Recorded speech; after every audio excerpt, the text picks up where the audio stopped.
Welcome to your Yin Yoga Teacher Training. I'm Shelley, and this is Yin Yoga Lesson 1. What is Yin? Give me just a moment. I'm going to share my screen with you, and this is how we will do it. Moving through. Okay, it looks like I have got you up on screen. Welcome. Take a deep breath with me before we even begin, because that is the whole practice in miniature. Arrive, settle, and soften. Now close your eyes. Put your hand somewhere on your body. Take a deep breath in through your nose and a deep breath out through your nose. Do that again. Breathe in. See if you can lengthen your exhale. And arrive. Open your eyes. You're here because you want to teach yin. And I want you to leave this training able to teach it well, not just sequence pretty shapes, but understand what's happening in the body, the nervous system, and in the mind of the person on the mat. That's what these three words on the slide mean. These three phrases: skillful holds, informed teachers, empowered students. My goal is to help you build all three. I am so glad that you're here. Let's begin. A little about how I got here, because the honest version matters more than the polished one. I discovered yin in 2009, and I'll tell you the truth because I was curious and resistant. I'd say an equal measure, but that's not true. I was definitely more resistant. I was curious. I've always been someone who moved. I liked heat. I liked effort. I liked the feeling of doing. The idea of sitting in a shape for 5 or 6 minutes sounds like prison, like punishment. So I did what a stubborn person does. I bought Bernie Clark's book. I took it home. I started practicing on my own, and I was sure I was going to prove it wasn't for me. And then I started feeling these amazing results for it. So, as a runner who really injured herself, not running, interestingly enough, but I couldn't run anymore, I found long poses to be healing in a way that other things weren't healing. Yoga itself was my biggest discovery on my path to healing. Yin yoga was like the icing on top of the cake. I eventually took several yin yoga trainings, one with Sarah Powers, which is when my complicated love affair with this practice really began. And complicated is the right word because yin asks things of us that the rest of our life is built to help us avoid. I shortly afterwards opened Dancing Dogs Yoga in South Carolina. I took another yin training. I took one from Bernie. I took another one from Bernie during the pandemic. The idea is that the more I settled in, the more I got quiet, the more I learned about myself, and the more I got from this. So it has been an absolute wild journey. I opened DDY in 2009, or 2009. For those of you who don't know me, I opened DDY Travels in 2019. And I've been leading yoga teacher training since 2010. 200-hour, 300-hour certifications in pranayama, yin, yoga nidra, myth, storytelling. I'm an E-RYT 500. I'm a certified Ayurvedic practitioner. I bring a lot of those different tools into my trainings.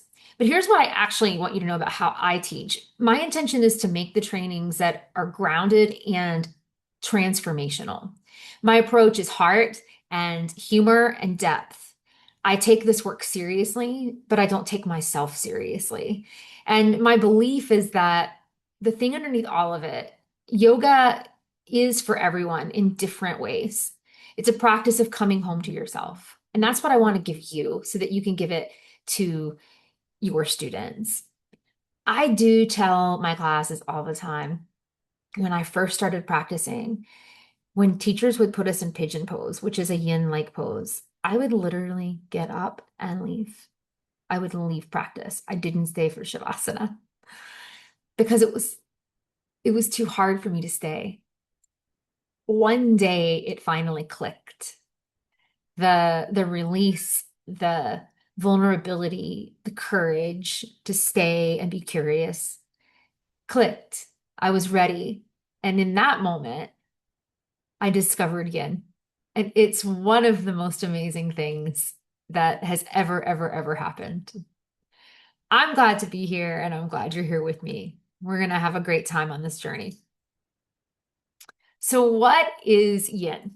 We're going to answer this from three directions: where it came from, what it believes, and how it actually works. History, philosophy, and the principles of practice. We'll start with the simplest version of the question.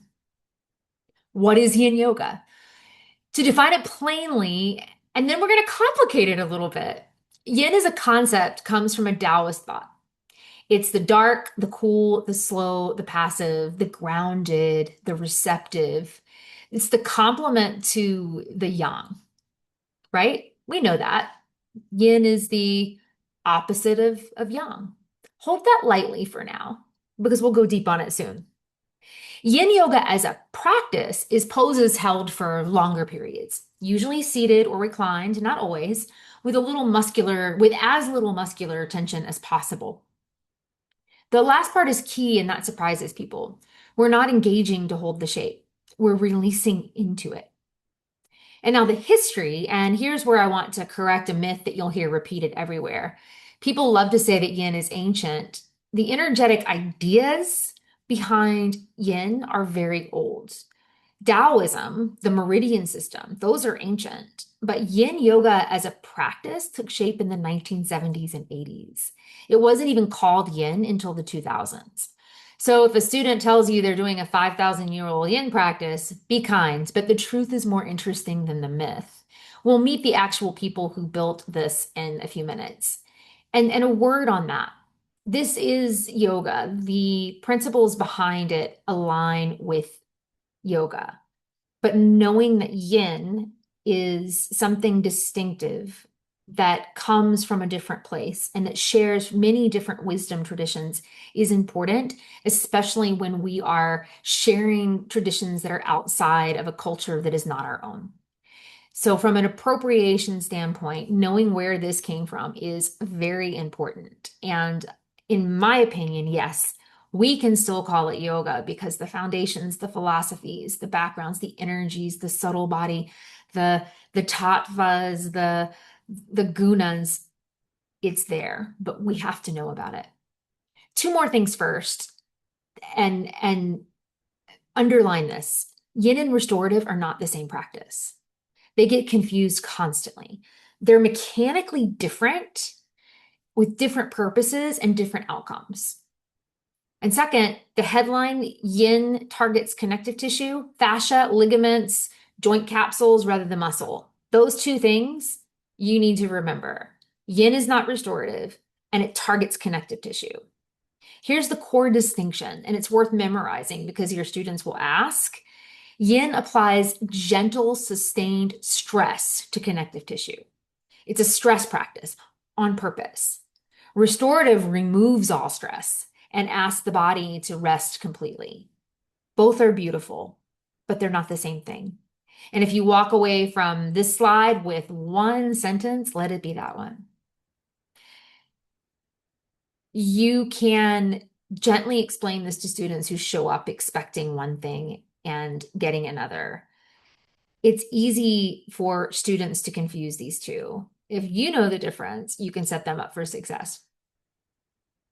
So who did build yin yoga? Every practice has a lineage, real people in real bodies making real choices about what to keep and what to let go. So knowing the story of yin makes you a more honest teacher. Now, I'm going to tell it. We start in China, this Taoist root, somewhere around the 6th century BCE, with one of the oldest philosophical traditions in the world, Taoism. And it's a slim, strange, beautiful text called the Tao Te Ching. It's attributed to a figure named Laozi. In its very first line, it sets the tone for everything. The Tao that can be named is not the eternal Tao.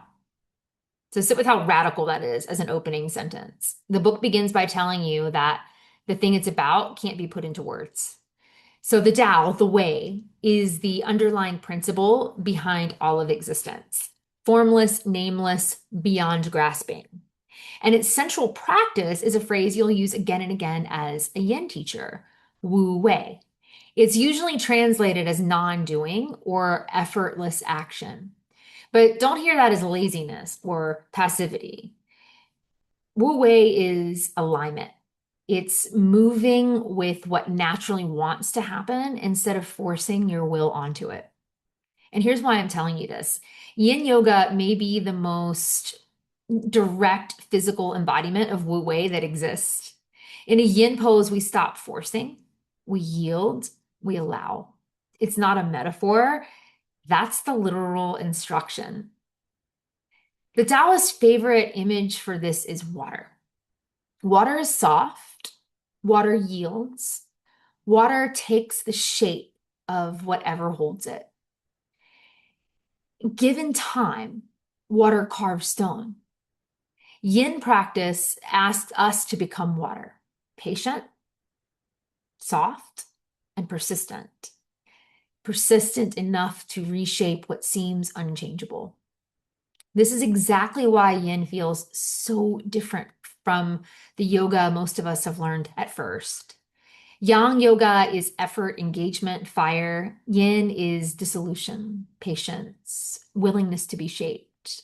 Most of us are very practiced at the first one. Yin is here to teach us the second.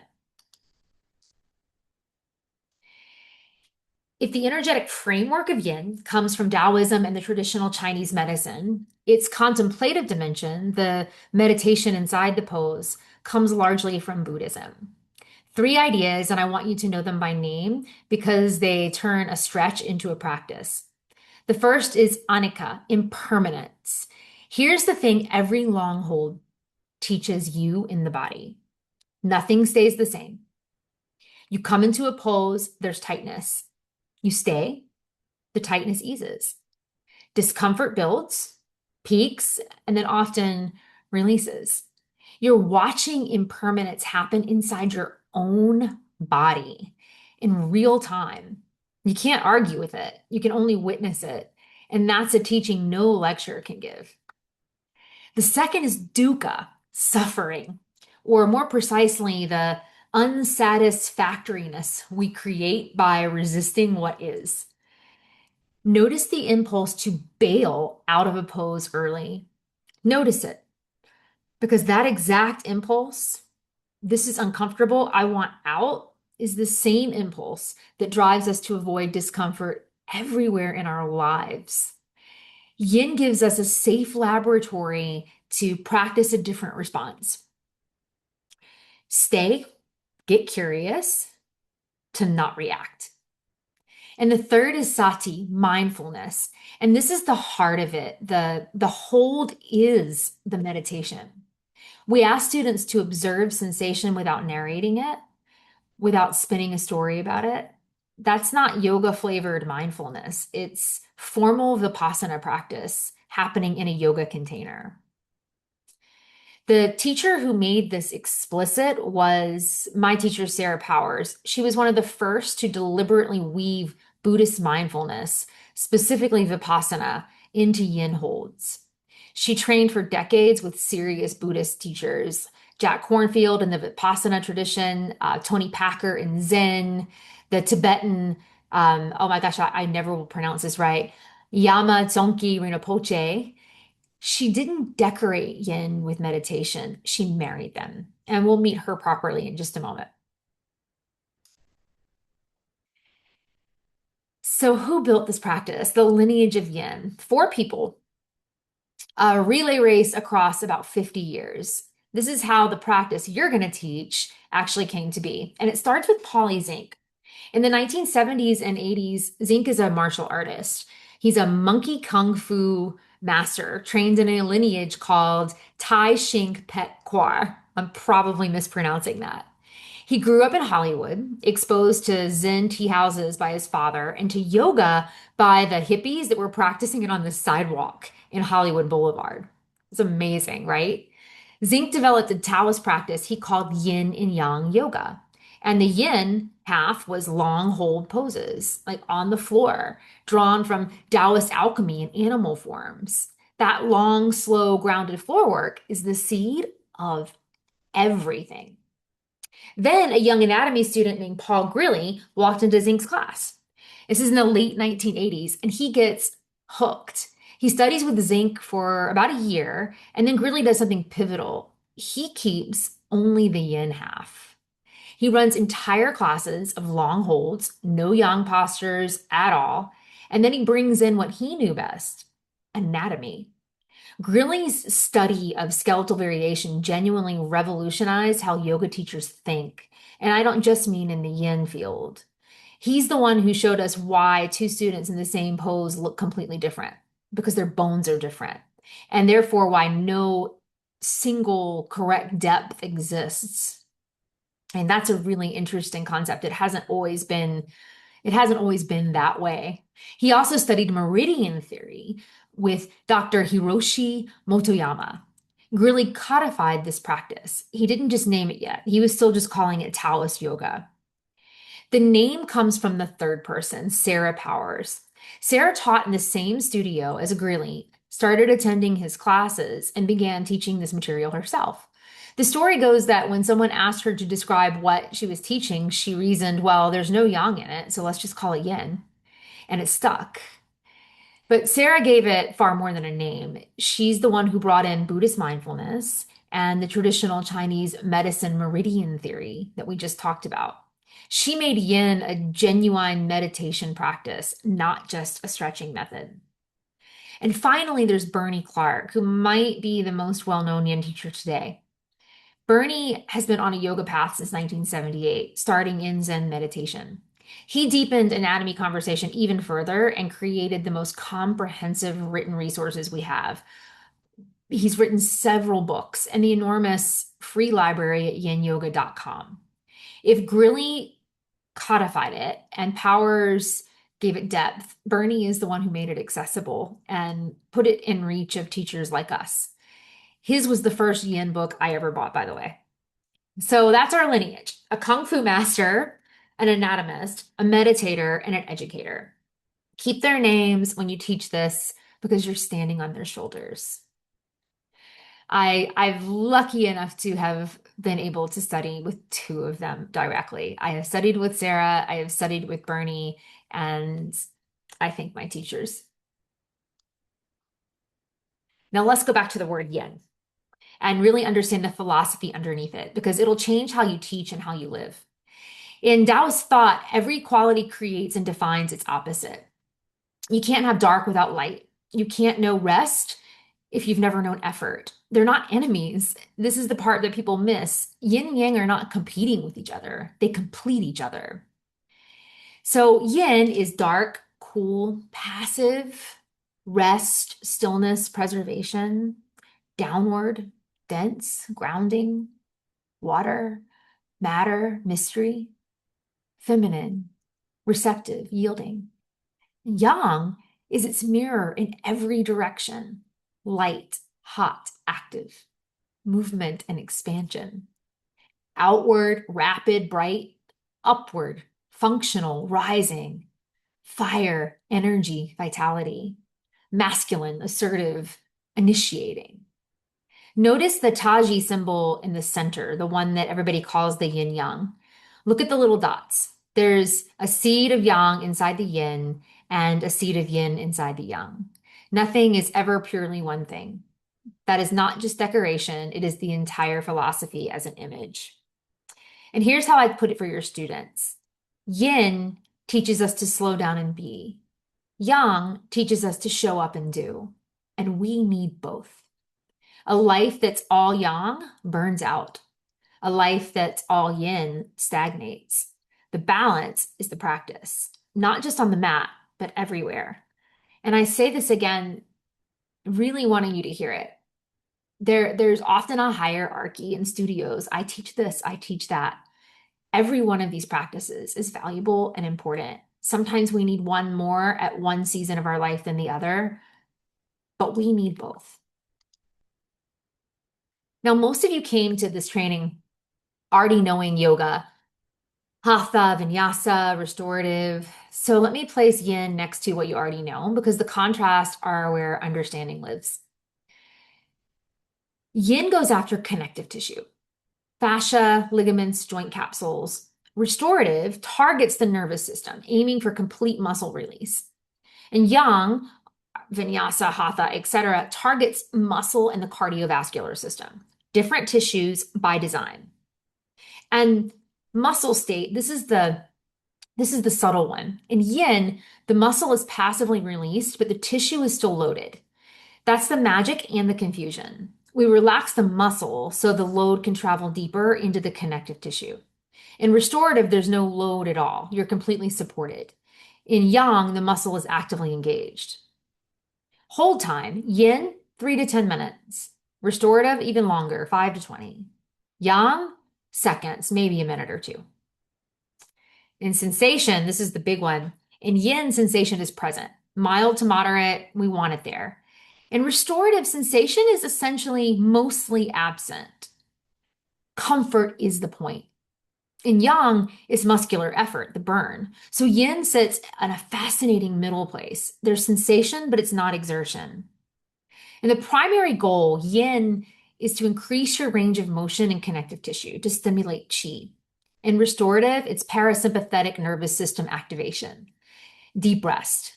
In yang forms of yoga, strength, heat, flexibility.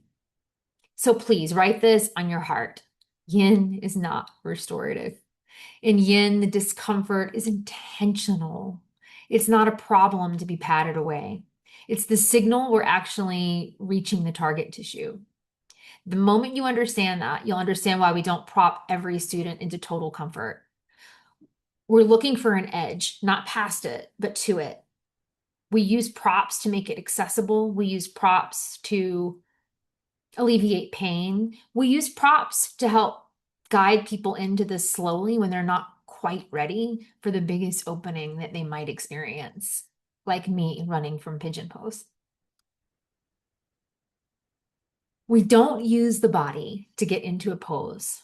We use the pose to get into the body. Bernie Clark. It might be one of the most important sentences in all of Yin. I'll quote Bernie a lot. In the yoga traditions most of us have learned, the pose is the destination. We use the body to achieve a shape. Yin flips that completely. The pose is just the doorway. We use the shape to get into our bodies, into the deep tissue, into the sensation, into stillness, into ourselves. So in yin, the pose is an invitation, not a goal. When you stop trying to achieve a shape, when you soften your effort, that's exactly when you create the inner conditions for stillness, when awareness and real change start to happen. The magic of yin is not how the pose looks, it's in how it lets you feel. So let's make Bernie's quote concrete because function over form is the principle that will most change how you teach. Point one, what a pose feels like matters more than what it looks like. Read that again to yourself. What a pose feels like is more important than what it looks like. In other yoga asana, we're often chasing an aesthetic, a full expression, a photogenic shape. In yin, we completely let that go. Point two, you're not trying to achieve a shape. We're trying to achieve a specific sensation in a specific target area. The shape is just the means. Point three, and give this one to your students often, the primary question in yin is not, am I in the correct position? It's where in my body do I feel this? Those are completely different questions, and they produce completely different practices and practitioners. Point four, safety still matters.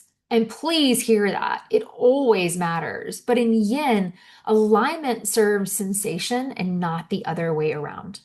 We're not aligning to hit a textbook picture. We're aligning to hit the direct stress where we want it and keep the student safe doing it. Point five, and this is the gift. Teaching students to trust their own felt sense is one of the most powerful things that yin offers. We live in a culture that teaches people to override their bodies. Yin teaches them to listen again. So here's what this means for you as a teacher practically. When a student asks, am I doing this right? Your answer is almost never, let me check your alignment. Your answer is a question back. What are you feeling? Where are you feeling it? If they're feeling it in a target area and it's safe, they're doing it right. Their body, not your eyes, is the authority. Train yourself out of does it look right and into what are you feeling? That single shift will help make you a yin teacher.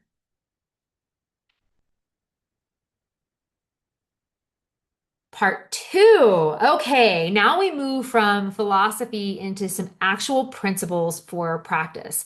The three foundational instructions that live inside of every single yin pose you will ever teach. I like to anchor them in three elements: space, air, and water, as a memory device and a feeling tone. Come to the edge, be still, stay for time. That's a abbreviation of these, but they work. Come to the edge, be still, stay for time. That's the whole practice in three movements, and we're going to break each one open. So, what is a tattva? First, tattva is Sanskrit. It points to the elements of reality, the thisness of a thing, its essential nature or category. Philosophy uses it to map what reality is actually made of. In our context, we're borrowing it to name the three principles of a yin pose. So these three come from Paul Grilley. They're his foundational principles of yin practice, and you'll see them credited in the resources at the bottom of the side. I'll give you his canonical wording, and then I'll give you a short version that we can use when you teach. Grilley's three are: come into the pose at an appropriate depth, resolve to be still, and rest in the pose for some time. So my compressed version, same meaning, maybe easier to remember mid-class. Come to the edge. I'm even rethinking that as I say it. Use that when appropriate.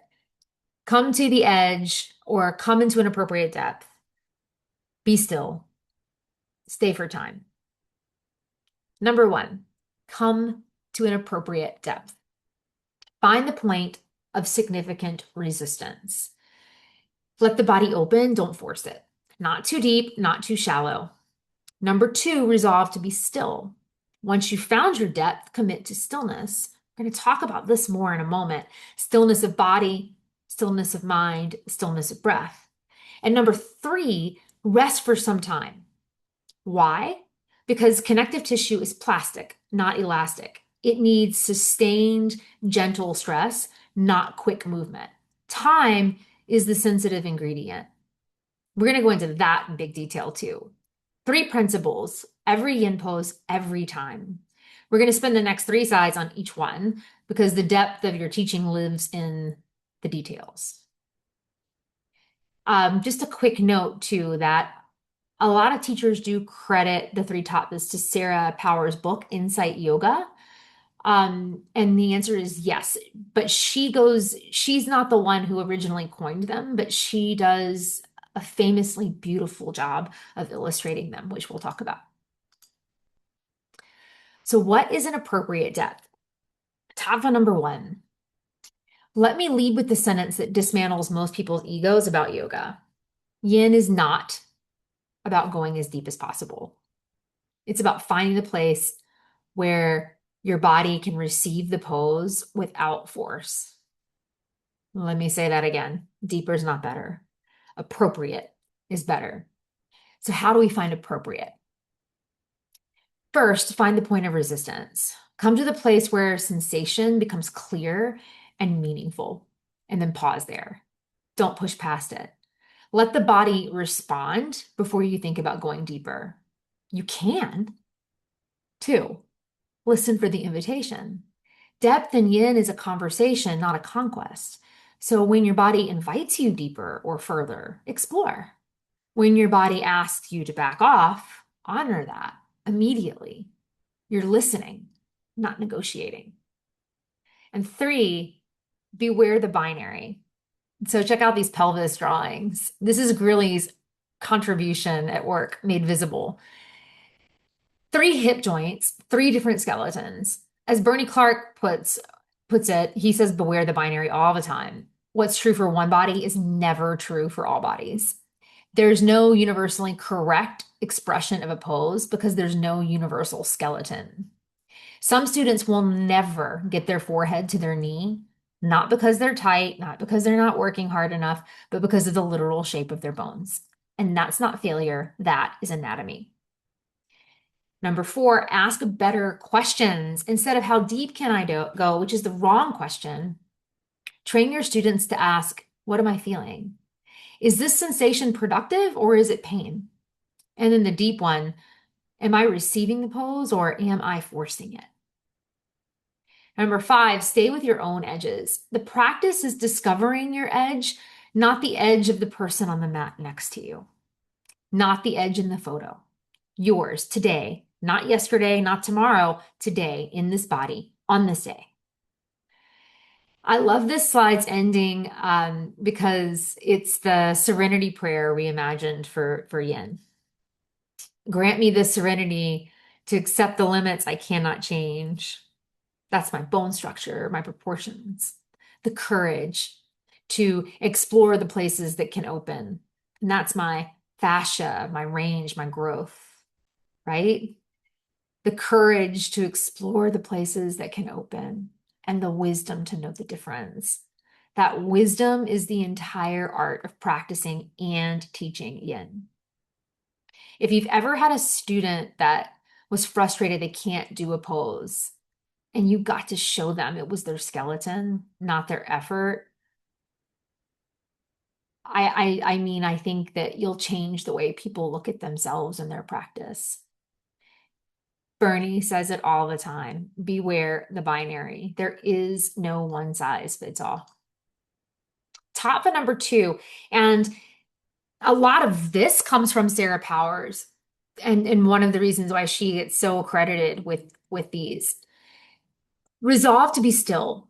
This is so layered. It's more layered than it sounds because there's more than one kind of stillness. This framing comes from Sarah, and you'll find it written in Yin sites as well. But the way that Sarah puts it is the imagery really, really landed for me. 3 stillnesses, body, breath, and mind. 3 images, a mountain, a lake, a sky. Stillness of body, like a majestic mountain. The mountain doesn't react to the weather around it. Storms come and go, but the mountain stays. Why does this matter physically? Because every time we fidget and adjust, we engage muscle. And engaging muscle protects the joints that we're trying to reach. So in practice, settle in with intelligence. Find your appropriate depth, and then stop adjusting. Let the body soften. Stability is what causes the safety for release. A caveat here is that we always move away from pain.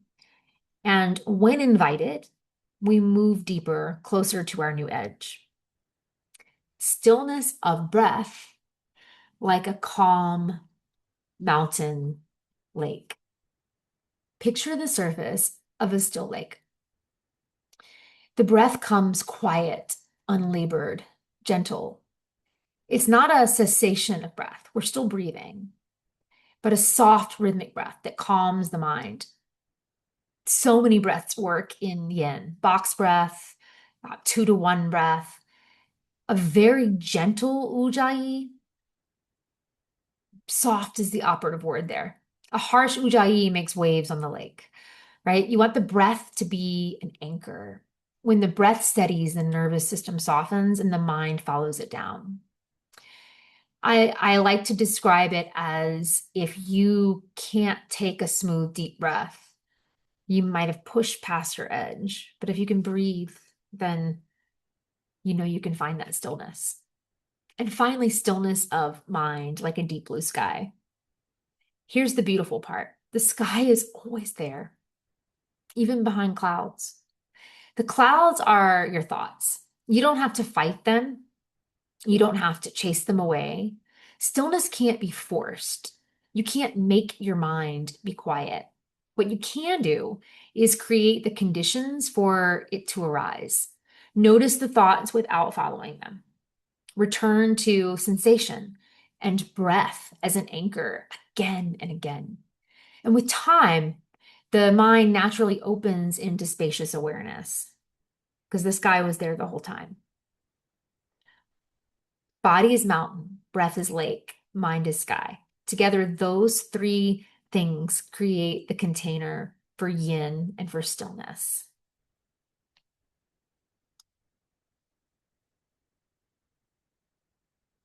Tattva 3, stay for time. I have to stop here. I'm going to pause.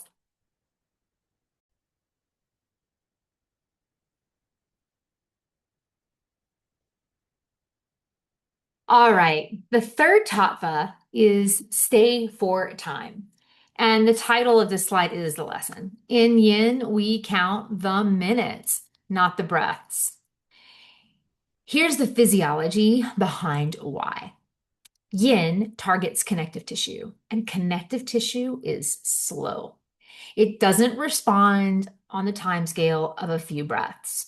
So time is not incidental. Time is the medicine. 5 things to know.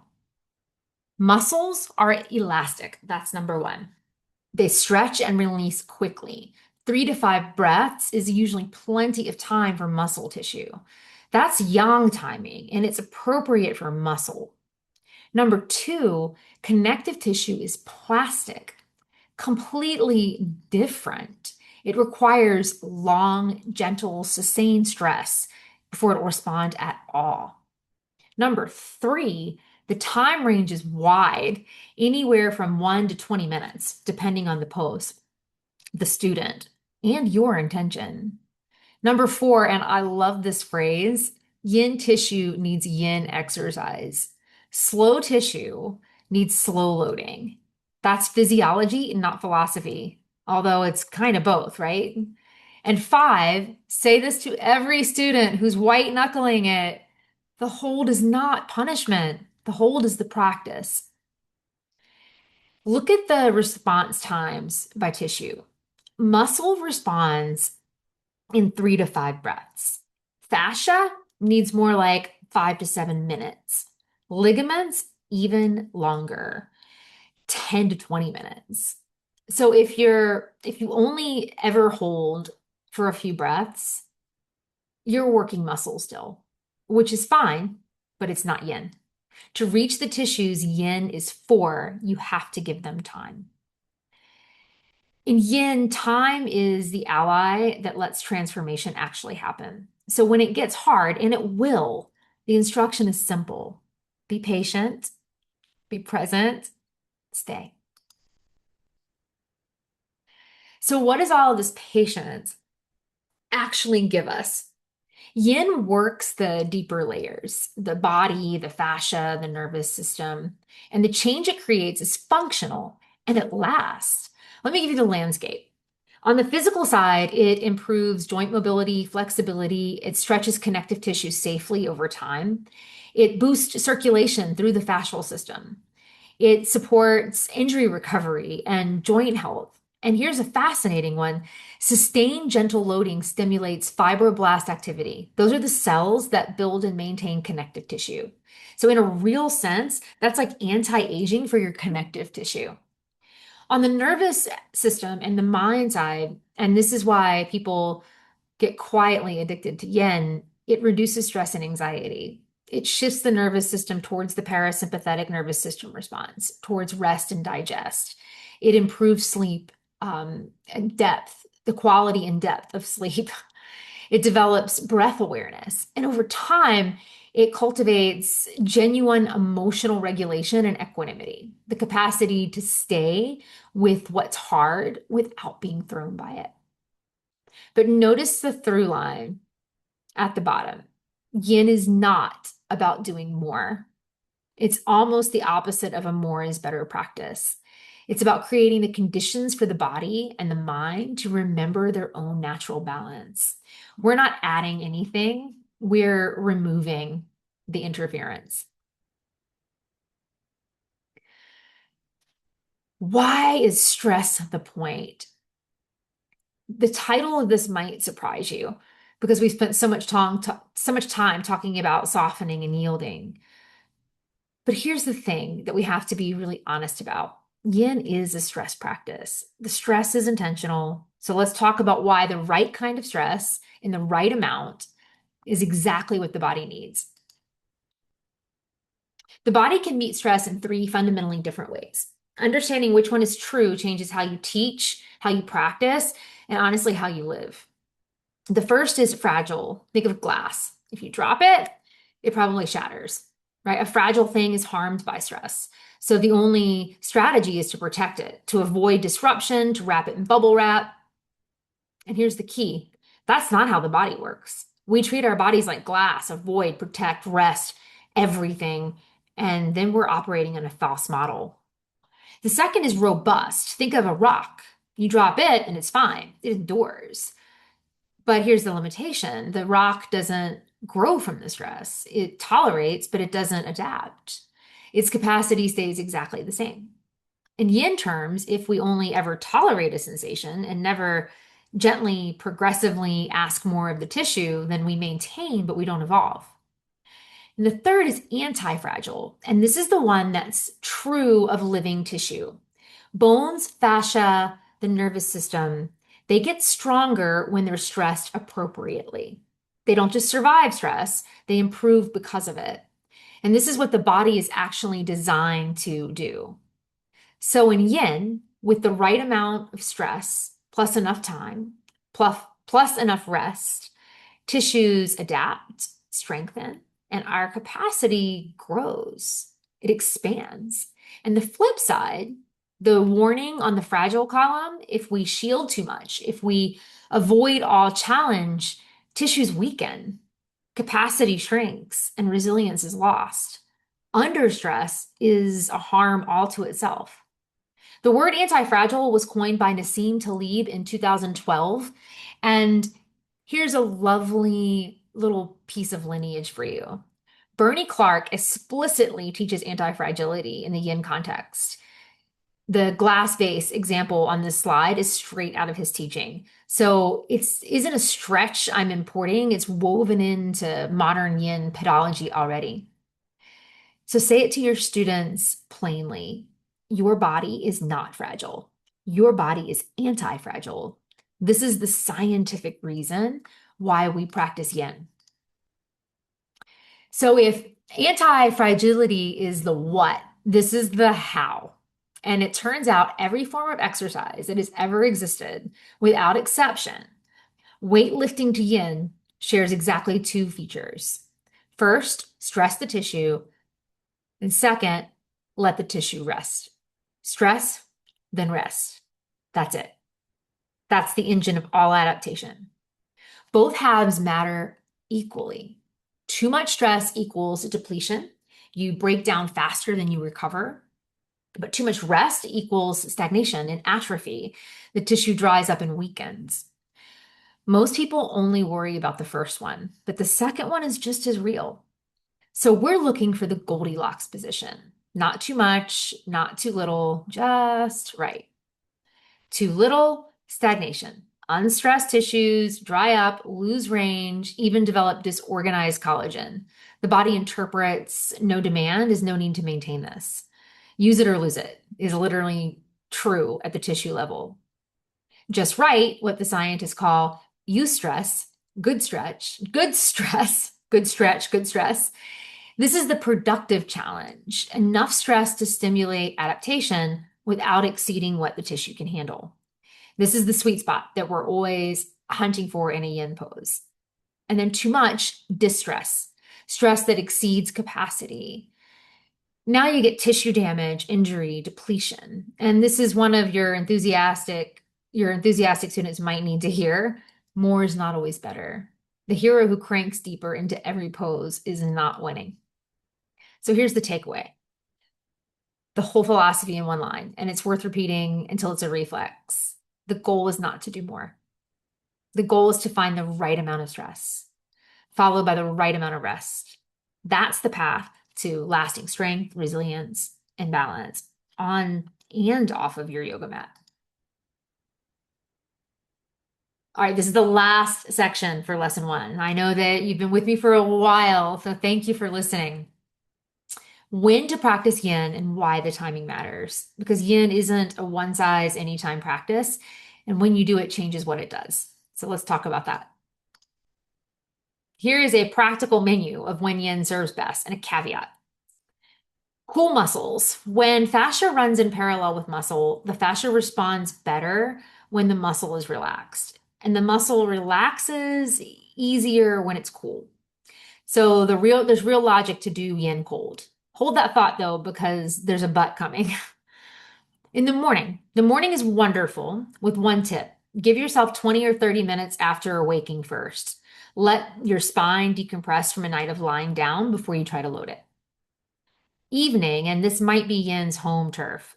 It's beautiful for the nervous system and it sets you up for deep sleep. So this is a great place to recommend it to students who struggle with sleep. But you know how we talked about rest just a minute ago? We're going to put our tissues under stress and then we're going to let them rest. Evening might be yin's home turf. Before a yang practice, yin can open the joints and connective tissues to prepare the body for a more active practice. After long travel, perfect for decompressing tissue that's been compressed by hours of sitting. I mean, listen, I run a yoga retreat company. Usually on the first night, or yin is what we do if we do yoga on the first night. When life has become simply too young, when you notice that you're wired, rushed, depleted, overdoing, when you notice you need to slow down, that noticing is the practice, but that's when you can practice yin. And here is a beware the binary moment, the caveat, because I never want you teaching a rule you don't understand. The classic advice, always do yin with cool muscles, is often right, but not always. It depends on whether you're targeting tissue in series or in parallel with the muscle. We'll go deeper into that in the anatomy lessons. But for now, just hold that cool muscles is a guideline, not an iron law, because beware the binary. It shows up everywhere in yin. And I would say that before a yang practice, I missed something on this slide, and I may correct it before I give them to you printed after a yang practice. I know that's not cool muscles, right? Beware the binary. If you've got 15 or 20 minutes and you want to move into those deeper holds, hell yeah. Sometimes even a heated yin class. Ooh, I love the warmth and dropping in. I don't know. Beware the binary. So this is where you earn your students' trust as an informed teacher. So let's get it right. There's a word for what physically happens during a long hold, and it's creep. Fascia is I always say this wrong. Fascia is viscoelastic. That's a real material property. It means fascia behaves like both a solid and a liquid, depending on the conditions that are placed on it. Slow, sustained load brings out its liquid yielding quality. That's the door that yin walks through. Creep is the gradual lengthening of fascia under constant, sustained stress, which is exactly what's happening when you hold a yin pose for minutes. The tissue slowly, literally lengthens. That's what those arrows in the diagram are showing. Sustained stress from above and the tissue gradually giving way. Now, the part that most teachers don't know, and it's important for safety, fascia that is crept is temporarily more pliable and slightly weaker. It needs time to recover its tensile strength. This isn't a problem, it's just physics, but it has consequences on how you sequence. Recovery is sped up by gentle movement in the opposite direction or some mild yang activity, which means that rebound and counter poses are not optional. They complete the stress rest cycle. We'll get into that deeper. But when you skip the counter pose, you're leaving tissue in a temporary vulnerable area, a vulnerable state. The counter pose is part of the medicine, not an afterthought. And one specific safety flag. Yin before aggressive sports requires real consideration. If a student does a deep spinal yin and then goes straight to something explosive, the correct tissue may not have recovered its strength yet. Allow 30 minutes at least for tissue to regain tensile strength before loading it too hard.